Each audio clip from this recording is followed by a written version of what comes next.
Guinéennes, Guinéens, mes chers compatriotes, l'année dernière, à pareil moment, je vous adressais mes vœux de nouvel an à partir de notre cher pays. Des vœux d'espérance, inspirés par le changement de régime et surtout par la profession de foi de la junte qui a pris le pouvoir le 5 septembre 2021. Le CNRD s'était en effet solennellement engagé à mettre fin au dysfonctionnement des institutions, à l'instrumentalisation de la justice et au piétinement des droits et libertés des citoyens. Malheureusement, la justice qui devait servir de boussole dans la mise en œuvre de cette profession de foi est vite retombée dans les dérives du passé. La remise en cause des libertés fondamentales, notamment des libertés d'association et de manifestation, la spoliation et la détention arbitraire de leaders politiques et de la société civile et l'exil forcé de certains d'entre eux sont des illustrations éloquentes de ces dérives. Mes chers compatriotes, en dehors de la période 1984-1985 passée à l'étranger pour les besoins de ma formation, 2022 aura été l'année de ma vie au cours de laquelle j'ai été le plus longtemps absent de la Guinée.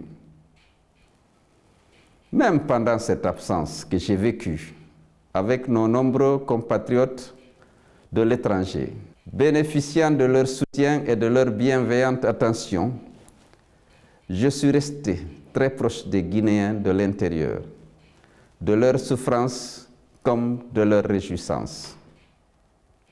Aussi, avec la foi d'un avenir radieux pour notre pays, je souhaite pour ses fils et ses filles, de l'intérieur comme de la diaspora, une bonne année 2023. Aux malades et aux moins bien portants, mes prières de guérison et de prompt rétablissement. À nos disparus, notamment ceux décédés cette année lors des manifestations pacifiques ou suite aux nombreux accidents tragiques sur nos routes, mes prières de repos éternel avec la grâce de Dieu. Mes chers compatriotes, l'année dernière, lorsque je vous présentais mes vœux, je croyais fermement au début d'une nouvelle ère pour notre pays, celle d'un nouveau départ et l'amorce d'un pas décisif pour affronter et vaincre ensemble les démons de notre passé.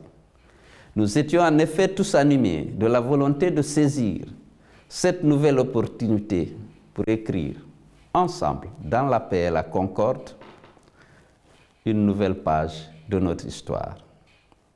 C'est pourquoi nous avons tous accueilli, dans la ferveur populaire, le changement de régime intervenu le 5 septembre 2021, dans un contexte d'impasse démocratique, d'instrumentalisation de la justice et de piétinement des droits et libertés des citoyens. Mes chers compatriotes, ceci dit, nous ne sommes pas partisans des coups d'État qui en appellent d'autres. Nous ne sommes pas des soutiens et complices des dictatures qui ne feront le bonheur de personne. Nous ne sommes pas des adeptes de la loi du plus fort et qui est contraire aux règles et aux principes de la démocratie et de l'état de droit qui constituent nos valeurs sacrées. Pour autant, l'UFDG et l'ANAD ne sont pas une opposition au CNRD comme vous voudrez le faire croire. Les doctrinaires de la division, les chantres de la démagogie politique et les pêcheurs à nos troubles qui ont toujours fait dérouter les régimes guinéens de leur mission régalienne de protection des citoyens et de leurs droits et libertés. Au contraire, dès le départ, nous avons apporté un soutien ferme et assumé au CNRD et au gouvernement de transition.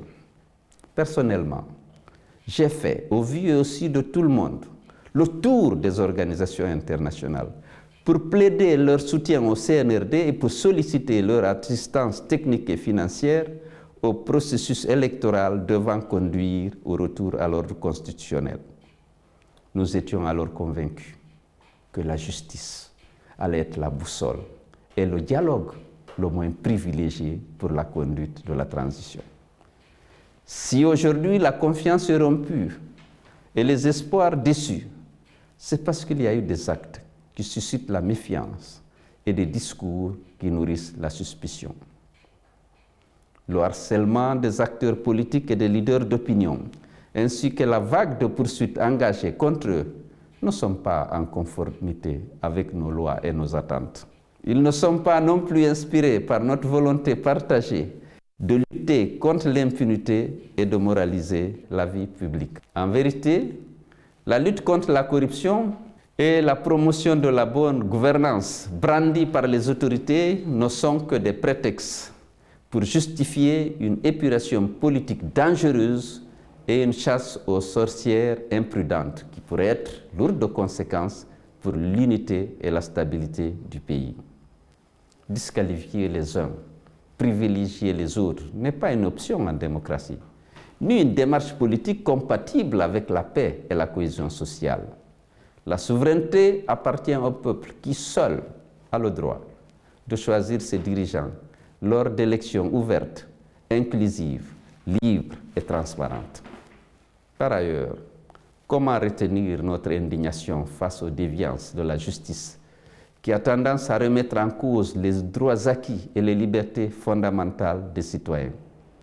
Certains sont spoliés de leurs biens, privés de leurs droits élémentaires, sans le moindre ménagement ni aucune possibilité de recours. L'État, censé protéger les citoyens, est devenu une cause non négligeable de leur insécurité. Surtout pour ceux d'entre eux qui dénoncent les dérives du CNRD ou militent en faveur de retours diligents à l'ordre constitutionnel. Toutefois, l'UFDG et l'ANAD réaffirment leur disponibilité à jouer leur partition dans la restauration de la confiance entre les acteurs politiques et le CNRD et dans la préservation de la paix dans notre pays. À cet égard, nous sommes disposés à prendre part au dialogue inclusif recommandé par la conférence des chefs d'État et de gouvernement de la CEDEAO et à contribuer à l'émergence d'un consensus susceptible de favoriser un retour apaisé à l'ordre constitutionnel. Mes chers compatriotes, j'entends tous les cris de désespoir et de révolte qui s'élèvent à travers le pays. Je voudrais exprimer à chacune des victimes de l'arbitraire et des innombrables injustices ma compassion, mon soutien et toute ma solidarité. La force a ses limites dans le temps, ce temps qui pense toutes les blessures et répare toutes les injustices. Nous ne pouvons pas combattre une tyrannie et la remplacer par une autre, alors que notre mémoire est douloureuse du lourd tribut subi par nos militants et de tous les sacrifices consentis par nos concitoyens pour que chacun de nous vive en homme libre dans un pays libre. Ce n'est pas le moment de baisser les bras et de relâcher les efforts face à tous les obstacles et les infortunes de la lutte politique.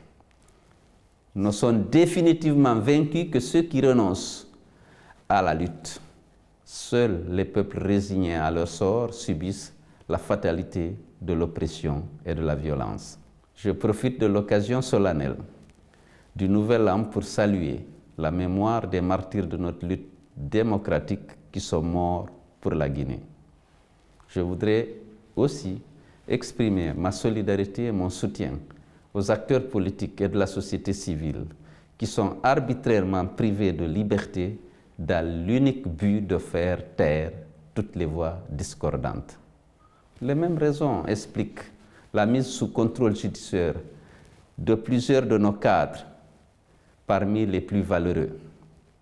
Toutes ces victimes de la répression politique et de la violence d'État auront droit à la justice. D'autant que l'impunité ne peut plus être garantie pour personne à notre époque. La conscience du monde refuse le règne de la terreur et de l'arbitraire. le procès du 28 septembre qui se déroule sous nos yeux et qui est suivi partout dans le monde est un avertissement éloquent pour tous ceux qui ont la tentation de confisquer le pouvoir par la force ou par la ruse et de priver ainsi le peuple de son droit de choisir ses dirigeants. Une telle voie est sans issue, sans honneur ni gloire. Comme vous le savez, l'UFDG est prête à aller aux élections à tout moment parce que notre parti a une vision et une ambition noble, unir et servir la Guinée. Notre parti a été plébiscité par la majorité des Guinéens à l'occasion des différents scrutins organisés dans notre pays depuis 2010. Notre électorat continue toujours de s'élargir et nous avons tiré les leçons de nos expériences et des victoires dont nous avons été spoliés. Ni la force, ni la fraude ne pourront nous priver désormais d'une victoire obtenue dans les urnes. Les Guinéens sont en effet mobilisés et déterminés comme jamais à défendre le respect de la vérité des urnes. J'exprime mon infinie gratitude, témoigne de mon profond respect et de toute mon admiration aux responsables militants et sympathisants de l'UFDG et de l'ANAD. Force et honneur à ceux qui, malgré les campagnes d'intimidation, les manœuvres de débauchage, les tentatives de corruption matérielle et morale, les exactions vécues dans leur chair et dans leur âme, continuent de se montrer dignes et fermes. Dans cet hommage, je voudrais mentionner les dynamiques fédérations de l'UFDG de l'étranger, dont la plupart m'ont invité à leur rendre visite et qui n'ont pas manqué de renouveler avec force leur fidélité à notre grand parti et de réaffirmer leur détermination à continuer le combat pour l'avènement en Guinée d'une société unie, prospère et respectueuse des droits humains et des libertés fondamentales. Grâce à l'engagement de tous les instants des militants, à leur abnégation de tous les jours, l'UFDG demeure une grande force politique dont la capacité de mobilisation et le poids électoral sont reconnus au-delà de nos frontières. Sa victoire pour prendre en main les destinées de notre pays, lui ouvrir le chemin d'un développement économique et social inclusif et garantissant à ses enfants l'égalité des droits et des chances est aussi proche qu'inéluctable. Mes chers concitoyens, après de longs mois d'attente et d'actions dilatoires, un accord de principe a été conclu avec la CEDEAO à propos de la durée et du chronogramme de la transition. Cet accord a été validé par la conférence des chefs d'État et de gouvernement tenue le 4 décembre 2022 à Abuja, qui a demandé aux autorités guinéennes d'organiser un dialogue incluant les partis les plus représentatifs du pays en garantissant la liberté et la sécurité de tous les participants à ce dialogue. En envisageant, si nécessaire, la tenue de ce dialogue inclusif dans un autre pays de la communauté sous-régionale. Je voudrais saisir cette occasion pour demander solennellement au président de la transition de faire de 2023 une année de restauration de la confiance entre les Guinéens. Selon l'illustre philosophe chinois Confucius, la condition sine qua non pour qu'un peuple vive dans la paix et la prospérité, ce ne sont pas les armes ou l'abondance alimentaire, mais la confiance du peuple en son gouvernement. Le CNRD doit donc mener des actions courageuses pour restaurer cette confiance et favoriser le rassemblement, gage de paix dans le pays et de réussite de la transition. Ces actions courageuses doivent comprendre au premier rang le respect de la résolution de la conférence des chefs d'État de la CEDEAO relative à l'ouverture d'un dialogue inclusif avec la participation des partis politiques les plus représentatifs. L'arrêt immédiat des harcèlements judiciaires contre les acteurs politiques et de la société civile. La restauration des libertés fondamentales, notamment la liberté d'association et de manifestation. le droit à la justice pour les victimes des répressions lors des manifestations politiques. Mes chers compatriotes, l'année 2023 qui s'annonce sera l'année de tous les défis pour la Guinée, qui soit retrouve l'espoir et la confiance perdus, soit tombe dans l'abîme des reculs de l'état de droit et la ruine des acquis démocratiques chèrement obtenus. Je n'ai pas de doute que les bonnes consciences triompheront, comme par le passé des forces décadentes du mal. Avec l'UFDG-LANAT et l'ensemble des forces démocratiques, dans l'union de tous et l'unité d'action, le pays relèvera encore la tête, porté par la ferveur des lendemains meilleurs et par notre patriotisme avéré. J'adresse mes vœux chaleureux de bonheur et de prospérité à chacun et à tous pour la nouvelle année. Que 2023 soit une année de paix, de stabilité et de prospérité pour notre pays à la croisée des chemins et d'accomplissement personnel pour chacun et pour tous. Que Dieu veille sur la Guinée et bénisse les Guinéens. Amen. Vive la République, vive la Guinée.